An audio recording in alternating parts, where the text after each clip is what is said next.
I don't subscribe to critical race or critical gender theories, but there is a kernel of truth to them. And here's that kernel of truth, and that is that if you're in a different sphere from another person, as far as like social class or economic class or um, just different background expertise, you you're part of a different culture. You might as well be in a different country as them as far as experience goes, and that means that the things that they do aren't necessarily going to make any sense to you. That doesn't mean that they're crazy. It just means that they're operating by a different set of rules in order to survive and thrive.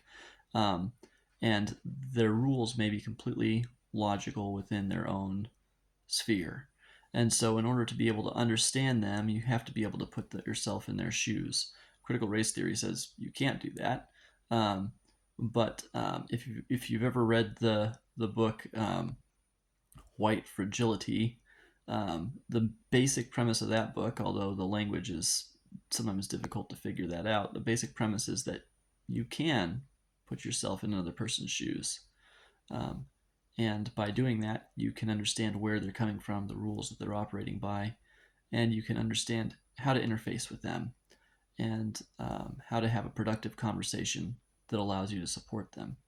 And so, but it requires for us to be willing to think in a way that's less egotistical and more altruistic and more empathetic. So that would be the message for today is be aware that the people around you may be operating from a different culture, even if they live right next to you.